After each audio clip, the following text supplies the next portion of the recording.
Kakak saya juga dulu, ada dia? Ada kak? Mana? Ada orangnya, cuman saya tidak bisa lihat yang mana. Oh itu paling belakang ya. Objek dakwah paling berat di rumah kami adalah kakak. Kayak penyakit kalau kompleksitas itu apa namanya? Yang jantung kena di sini kena itu komplikasi. Soal ribanya, nggak ngajinya, belum nikahnya, bolanya, suka begadangnya, kalau marah suka pokoknya marah lagi ya. Alhamdulillah sholat 5 waktu oke, alhamdulillah. Tapi suka terlambatnya, sholat subuh yang nunggu iqamat baru bangunnya, pokoknya kompleksitas gitu. Apa tadi? Komplikasi.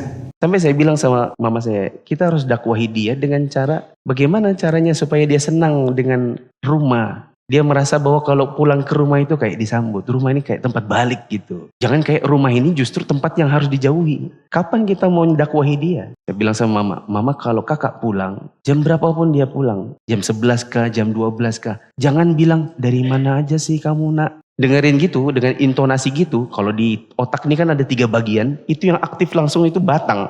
Ya, yang belajar parenting tentang 3 bagian otak, langsung bikin alarm dan bikin benteng itu. Batang otaknya langsung nyala. Dengan kata-kata, dari mana aja sih kamu nak? Itu kayak, apa sih? Pulang, capek, dimarahin. Bagaimana mak kalau diganti kalimatnya? Sudah makankah kamu nak? Kan enak gitu.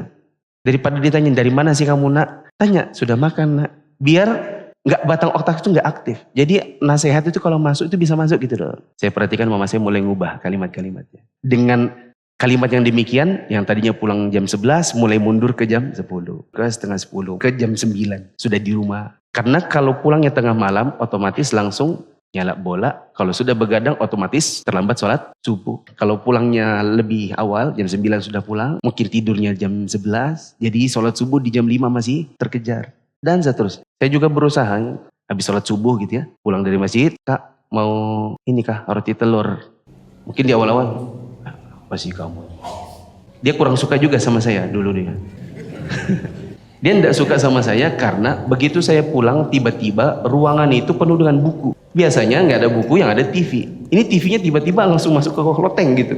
Jadi bikin capek aja kalau mau nonton harus ke loteng. Yang ada disuruh isinya buku. Jadi rasa tidak sukanya itu dia tunjukkan dengan ya bikin aja. Ya. Lama-lama saya harus nyempatkan untuk duduk satu meja. Ini roti telurnya, bangun dulu. Bangun ke meja, nih makan. Saya kadang nemenin. Meskipun aneh juga, agak canggung laki-laki sama laki-laki terus nemenin makan. Tapi ya harus dipaksakan. Ini cara untuk kita mendakwai keluarga kita. Gitu. Jangan sampai jadi ustadz itu pintar ceramah di luar rumah, itu nggak diperhatikan. Ini sering kita dengarkan dari ustadz-ustadz kita. Jangan kebanyakan ceramah untuk orang lain, sementara kamu lari-lari dari keluargamu sendiri. Kamu banyak ngajar anak orang, anakmu sendiri kamu ngajari. Banyak kamu ngajar di luar rumah sana, anakmu cuma dapat sekedar capekmu saja. Maka kita jadi ustadz jangan sampai cuma di luar rumah pintar ceramah, orang lain dapat hidayah, keluarga sendiri enggak. Maka kita berusaha, mak ajakin dia mak kajian. Mama bilang, coba kamu kajian. Nah, jangan kayak gitu ngomongnya. Coba kamu kajian, coba kamu kayak adikmu.